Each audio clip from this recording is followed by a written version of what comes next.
Euh, alors, je vais reprendre un petit peu quelques questions. Tac, tac, tac. Alors, Pierre qui, il y a 4 mois, même ici en live, avec Thibaut, on disait à l'unanimité que Ether était cadeau à moins de 3000 dollars, toujours d'actualité, tu penses? Exactement. C'est ce que je disais. C'est ce que je disais. Pour moi, l'Ether est encore sous-évalué. Parce que déjà, il n'a pas réatteint son ATH. Et pour moi, c'est partie des cryptos qui vont réatteindre son ATH. Il y a une très forte probabilité. C'est pas un conseil en investissement. Faites attention, hein.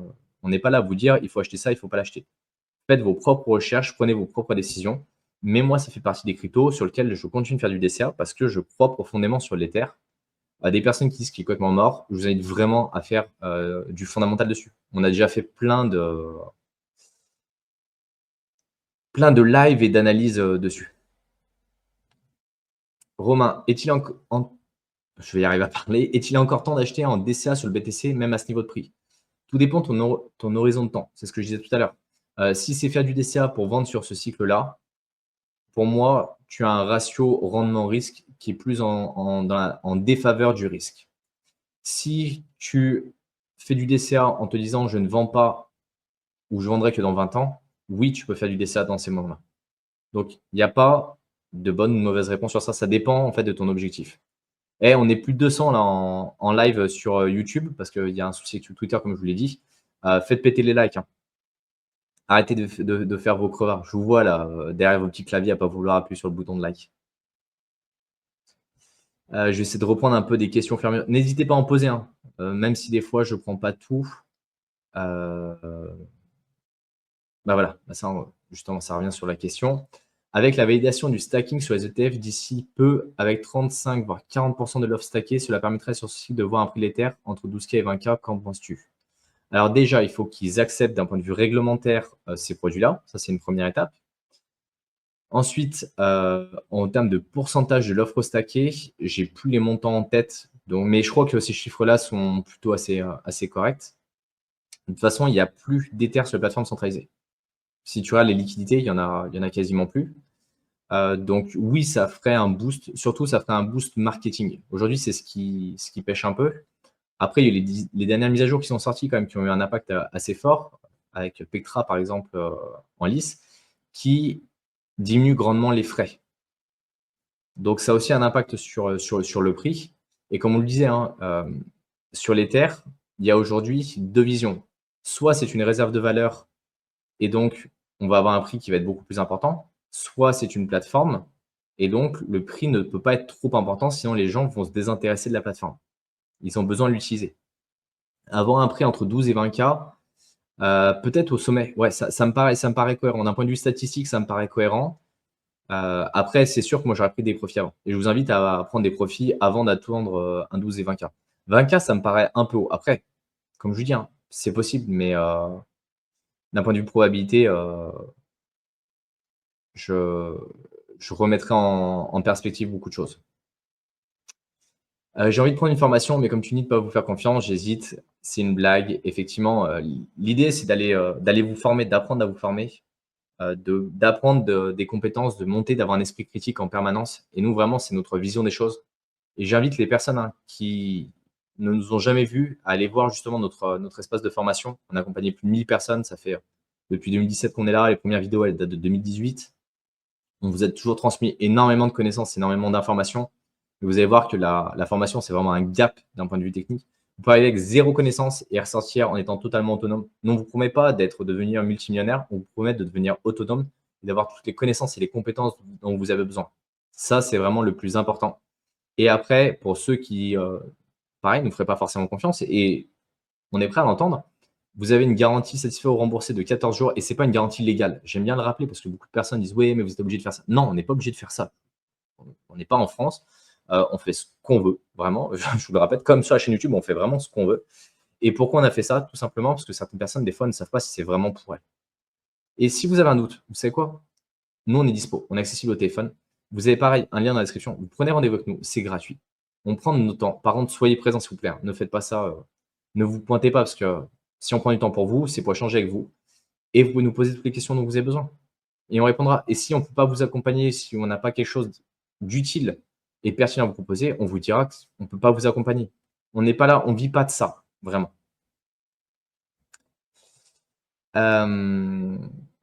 Younes qui dit: «Pas de quantitative easing, pas de grosse alt season. En attendant, ce sera que des pumps sur les alts comme en novembre, x2, x3, x max avant de dump.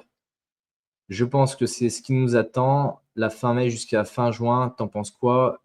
Alors effectivement, s'il n'y a pas d'injection de liquidité sur les marchés, c'est sûr et certain qu'on n'aura pas, d'alt season qui sera performante. Ça, c'est très, très lié de ce côté-là. Sur la partie, temporalité, je suis assez d'accord avec toi. C'est plutôt ce qui a l'air de se profiler. Après, ça peut durer plus longtemps.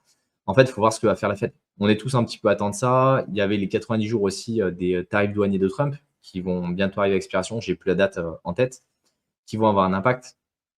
Donc il y a plein d'éléments à prendre en compte. Mais, oui, sur tous ces éléments, je suis globalement, assez d'accord avec toi. C'est globalement la vision.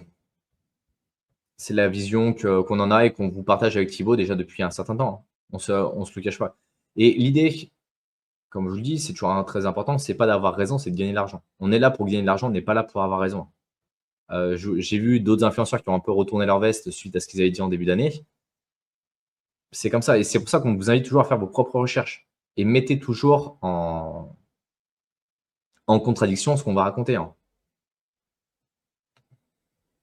On voit quand même On voit quand même sans la baisse des taux, le Bitcoin grimpe, donc c'est cyclique, baisse des taux ou pas, il y aura un bull run, une alt season.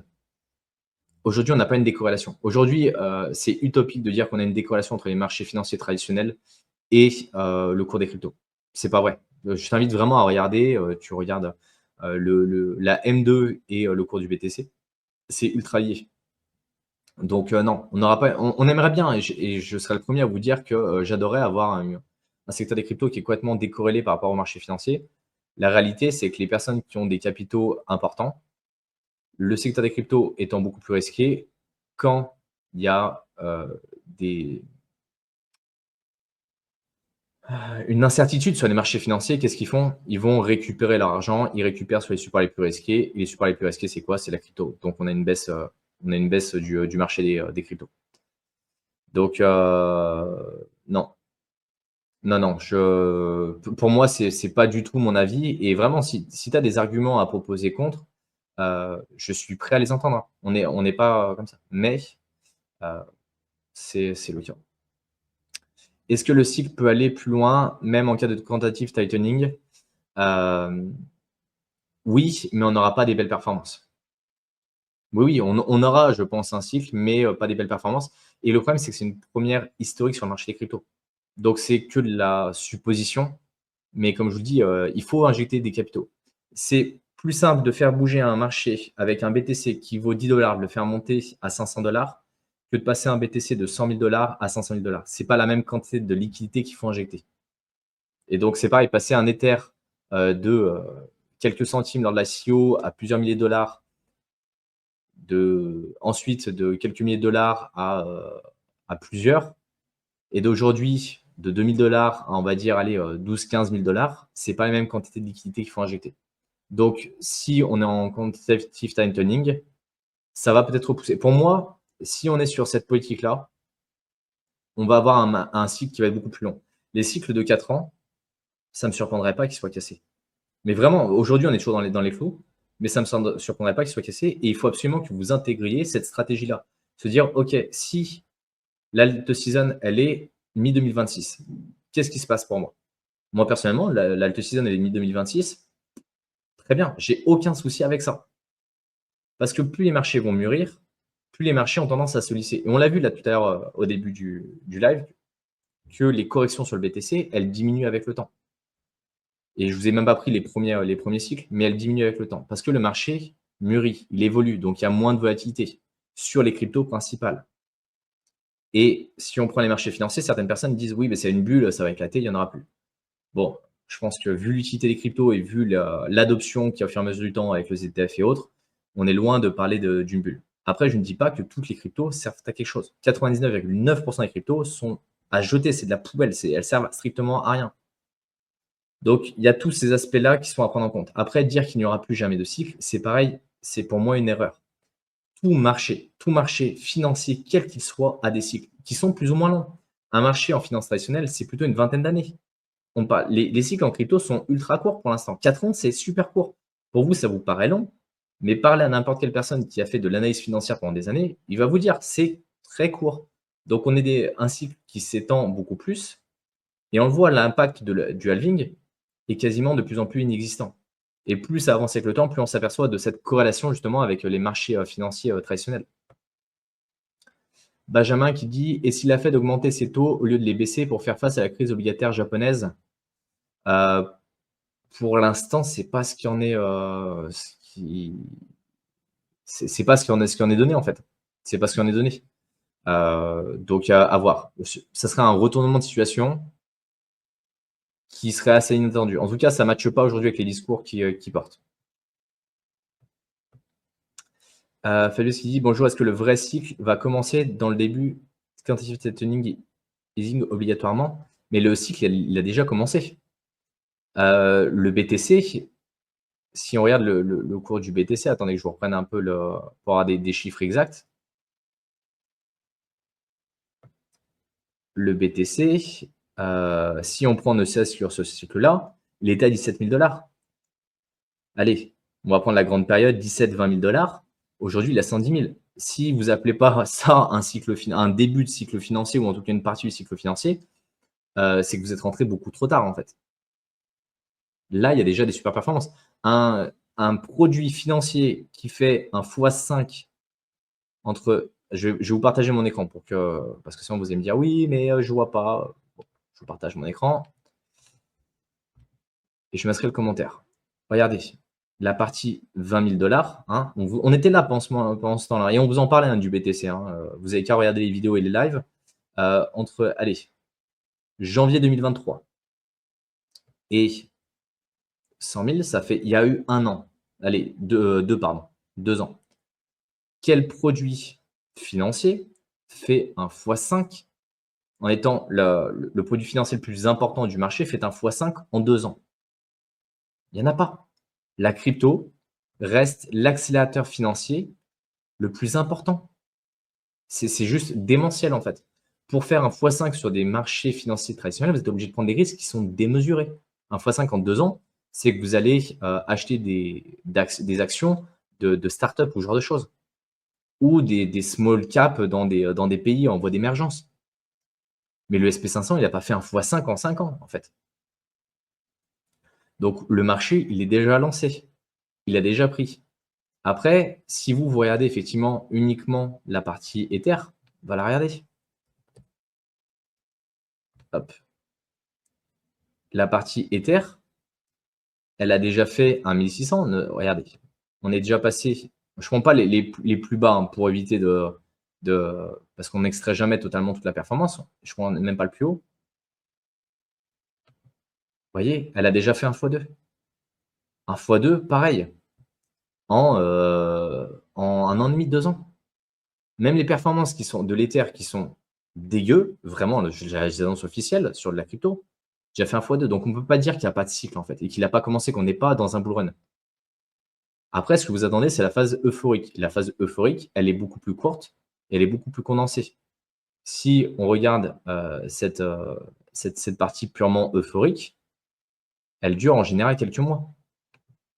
Vraiment, là, on a, voilà, regardez, 92 jours, 3 mois. Là, on est sur une phase purement euphorique.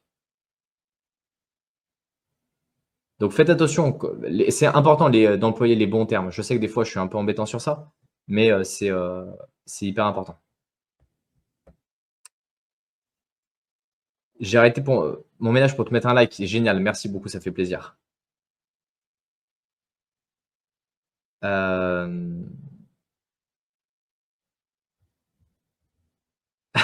J'avoue, les 3 quarts des gens qui sont ici appuient pas sur un like, ça pue la crevardise, la fainéantise.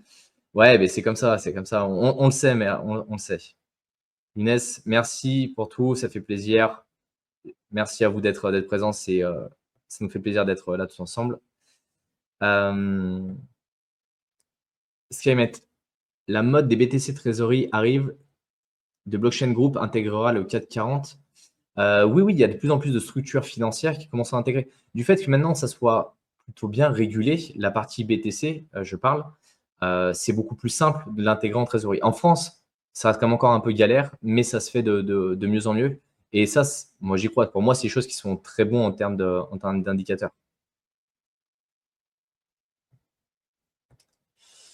Hop, allez, je vais reprendre un peu des questions au fur et à mesure. Je remonte le chat, hein. Alors, hem, question de Gaëtan. Que penses-tu du gaming genre XBG, une hype à venir? XBG, je ne sais pas ce que c'est. Je vais attends 2 secondes, je vais regarder pour voir au moins le nom, parce que des fois le nom me parle, mais les tickers pas forcément. Xborg, non, ça me parle pas spécialement. Le gaming.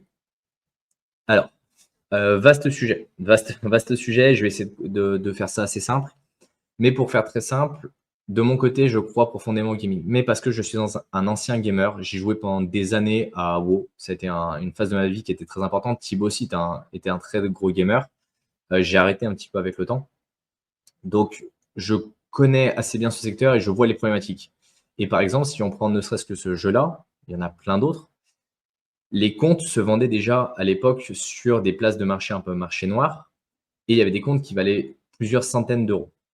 Ensuite, les objets dans le jeu n'étaient pas forcément limités, ils étaient à la bonne discrétion des développeurs. Et il y a eu certains moments où ils en ont abusé. Et donc, ça a été un peu déprécié par la communauté. Et c'est des jeux où les personnes y ont joué énormément en termes de temps, et j'en fais partie. Et du coup, ce temps n'a jamais été mis à profit d'un point de vue pécunier. Donc, pour moi, le gaming et le secteur de la blockchain a beaucoup de choses à apporter sur la partie NFT, par exemple, à dire, OK, le besoin, c'est de dire, on a des items dans les jeux et on va pouvoir les vendre, on va pouvoir les déplacer d'une entité à l'autre et surtout, on a un nombre vraiment limité. C'est pas à la discrétion du développeur d'en créer autant qu'il veut. Ensuite, on a la partie se dire, OK, je peux vendre mes accès. Je peux les déplacer d'une personne à l'autre et il a vraiment la possession. C'est pas juste je lui donne mes identifiants. Non, il y a vraiment un accès via l'identité numérique. Donc ça, c'est hyper important.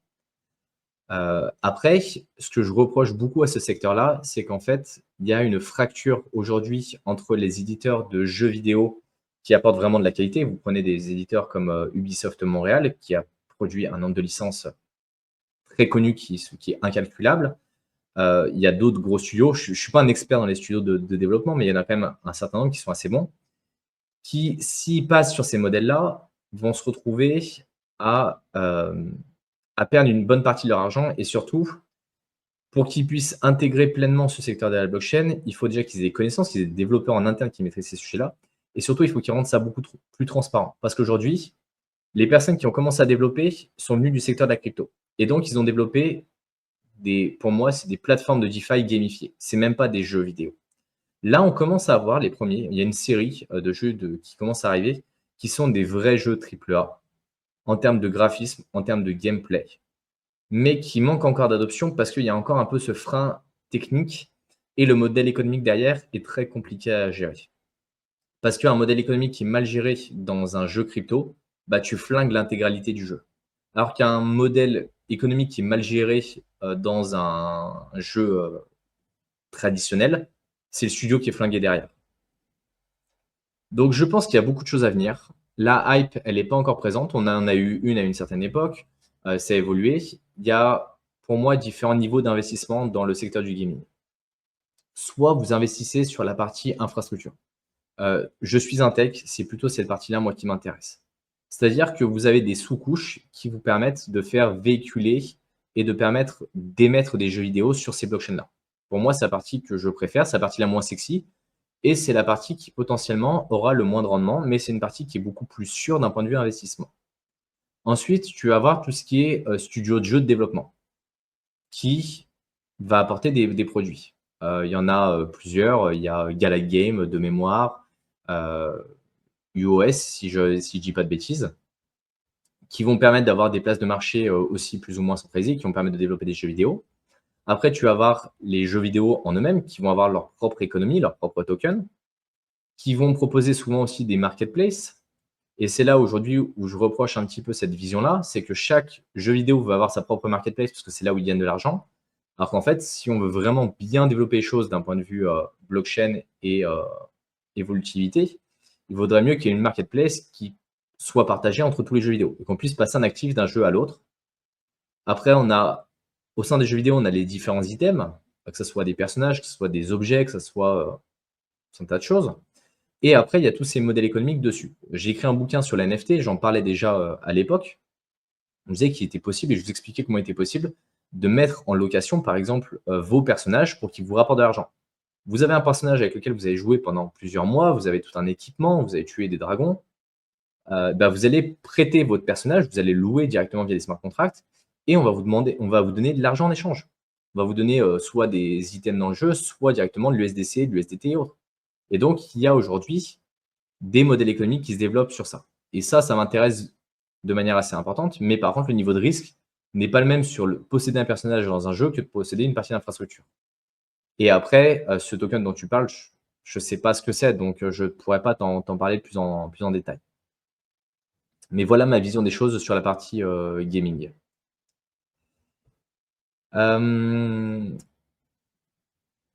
Hop, allez, j'essaie de reprendre un peu des anciens commentaires, je suis désolé.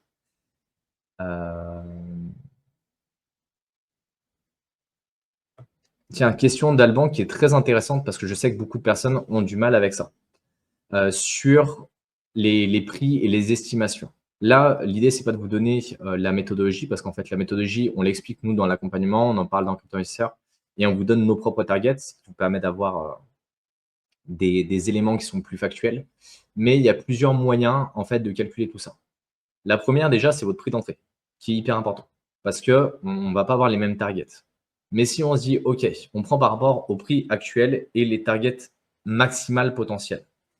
Il faut pour moi avoir 3 targets différentes. Une basse, une moyenne et une assez haute, avec des pronostics qui sont plus ou moins réalistes. Je vous déconseille de vous appuyer sur l'IA parce qu'ils sont très mauvais pour ça aujourd'hui. Les targets qui sont donnés par l'IA, c'est une catastrophe où il faut faire vos propres modèles et lui fournir tout un tas de données. Donc, il faut avoir l'intelligence derrière. Mais si vous avez l'intelligence, vous n'avez pas besoin de l'IA pour avoir ces targets-là. Voilà. Ensuite, il y a plusieurs approches. La première, c'est l'approche par tout ce qui est modèle mathématique, qui sont plus ou moins fiables en fonction des données et des éléments que vous allez prendre. Il faut en corréler tout ça pour être le plus pertinent possible. Il y a, même avant ça, surtout, je pense, la technique la plus simple et que je vais plutôt orienter les débutants sur cette technique-là. C'est-à-dire que vous rentrez sur l'Ether là à 2600 $. En fait, dès qu'il fait un x2, vous prenez de l'argent. Dès qu'il fait un x3, vous prenez de l'argent. Dès qu'il fait un x5, vous prenez de l'argent. Dès qu'il fait un x7, vous prenez de l'argent. Et en fait, vous allez en prendre comme ça au fur et à mesure. Au moins, vous vous assurez de prendre des profits. Et c'est simple, vous comptez. Le problème, c'est que ça ne marche pas avec tous les cryptos. Dire sur le BTC, vous prenez dès qu'il fait un x2, ça va être compliqué. Donc ça, c'est la méthode, on va dire, simple pour les personnes qui ne veulent pas trop se prendre la tête, mais elle est vraiment pas optimale pour le coup. Et ça dépend d'à combien vous êtes rentré aussi.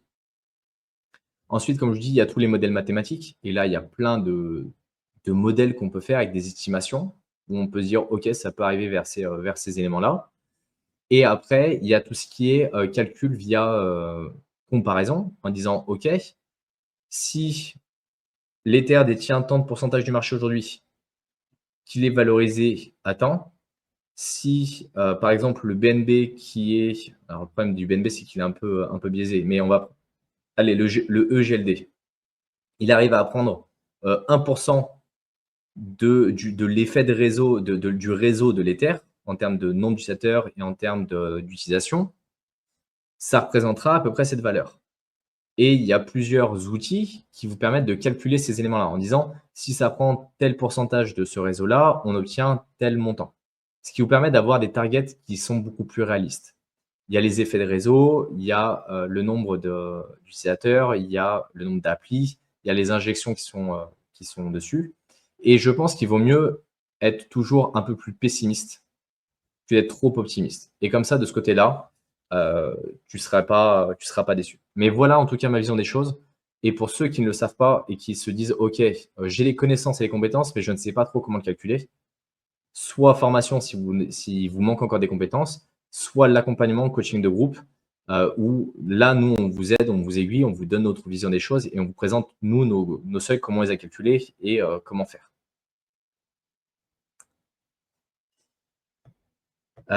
Seth qui dit: «J'ai pris la formation, franchement, c'est top. Tu peux y revenir autant de fois que tu veux, car beaucoup de choses à assimiler». Exactement, c'est un accès à vie. Dès qu'il y a une mise à jour, on vous poste un message. On reste en support en permanence. Heu, Vraiment, on a mis tout ce dont on pense que vous avez besoin et vraiment, on en a fait tout un tas de formations. On continue d'en acheter encore des formations. Donc on sait ce qu'il y a chez les autres et aujourd'hui, on n'a aucun mal à dire qu'on a la formation la plus complète de francophonie. Et s'il y avait des choses que vous ne trouvez pas, vous nous le dites et on les ajoute. Prochaine mise à jour, on les ajoute, en fait. Salut à tous les nouveaux sans accompagnement. Vous allez payer 3 fois leur accompagnement. Je parle en reconnaissance de cause, donc profitez de ce service. Alors, le paiement en 3 fois, c'est pour la partie formation. La partie accompagnement, c'est un paiement qui est mensuel. Vous pouvez essayer un mois, ça ne vous plaît pas, vous quittez. Vous nous envoyez juste un mail, on arrête. Merci, au revoir. Il n'y a pas de.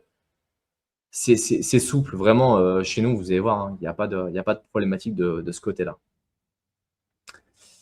Je vais en prendre encore quelques questions et puis je vais m'arrêter là, je suis tout seul. Je vous avoue que, avec le décalage horaire, j'ai vu passer quelques questions. Oui, je suis repassé, en France. C'est pour ça qu'on me disait: «Je suis un peu blanc», c'est j'ai pas mes spots, hein. C'est la lumière du jour. C'est la lumière du jour. J'essaie de reprendre un peu les questions. Romain, je vis dans le nord de la Thaïlande. Je suis dans le nord de la Thaïlande. Pour ceux qui suivent un petit peu sur Insta et autres, vous avez un tas de vidéos, de vues, donc vous verrez. Et j'ai une chaîne à ce propos de voyage, pour ceux que ça peut intéresser, que je vous ai mis dans la description également, parce que je voyage beaucoup et donc ça peut vous intéresser. Dans quelle ville? Je ne vais pas donner le nom des villes et autres, parce que comme on l'a vu récemment, en ce moment, il y a quand même des problématiques de sécurité. Pas dans la ville où je vis. Elle a été nommée ville la plus sûre d'Asie du Sud-Est très récemment. Donc, vous avez qu'à chercher, vous tomberez directement dessus. Mais ouais, on doit faire attention à notre vie privée pour des questions de sécurité. C'est comme ça. C'est malheureux, mais c'est comme ça.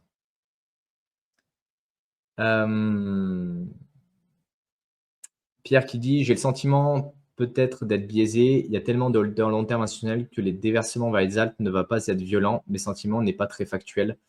Oui, alors ça, je le vois de plus en plus. Je sais pas si c'est cette nouvelle tendance. Hem, à chaque nouveau bull run, on a une arrivée exponentielle de crypto. J'étais là en 2017, les gens disaient exactement la même chose en mode: «Oh, il y a plein de crypto, l'argent, elle ira, jamais sur le BTC, elle va toujours être injectée sur les autres choses». Ce qui est arrivé, c'est qu'il y a eu un marché, qui était très sain. En 2021, à nouveau plein de cryptos. Ah ouais, mais l'argent, elle va aller elle va se parquer qu'à un endroit et puis elle ira pas sur le reste. 2025, même discours. Oui, le nombre de cryptos a explosé, mais en fait, les injections de liquidités, on le voit, s'il y a une dominance aujourd'hui du BTC, c'est que les injections, elles vont majoritairement sur le BTC. Et après, tu dis, il n'y aura pas de, j'ai perdu le nom, de déversement, voilà, merci, de déversement de liquidités entre le BTC et les autres. À partir du moment où les personnes vont avoir pris du profit sur le BTC, qu'est-ce qu'elles vont faire? Elles vont aller chercher des actifs qui ont surperformé. Et donc, elles vont aller chercher de l'Ether. Elles vont aller chercher des cryptos comme ça. Et ainsi de suite. Et c'est comme ça que va se faire ce déversement. Et après, les profils qui achètent du BTC en spot sur un ETF ne sont pas les mêmes profils que le retail qui va acheter directement de la crypto. On n'est pas sur les mêmes choses. Donc, moi, je pense qu'il va y avoir un déversement. D'un point de vue factuel, si l'on regarde, à chaque fois que le BTC a fait des belles performances, il y a eu un déversement de liquidité en fait sur les autres, cryptos. Mais il faut attendre. Aujourd'hui, on n'est pas encore dans une alt season. Et je ne vois pas pourquoi il y aurait aujourd'hui en fait un blocage. Et pourquoi ce serait moins violent? Je ne vois pas de raison factuelle à l'heure actuelle. S'il y en a qui en ont vraiment, nous, on est prêt à tout entendre, comme je vous dis, hein. On essaie d'analyser un maximum de graphiques, on essaie d'avoir un maximum d'indicateurs pour se faire une vision qui est la plus objective possible. Mais aujourd'hui, comme tu le dis, il n'y a pas d'indicateur qui dit qu'il n'y aurait pas de déversement, en fait, comme il y a eu sur les précédents cycles.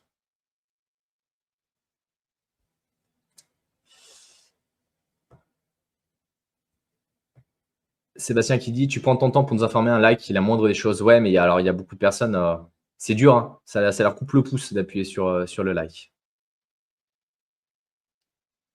Alors tout ce qui est DCA sur BTC et autres, je suis désolé, j'ai déjà répondu, je vous invite à revoir le replay. Hem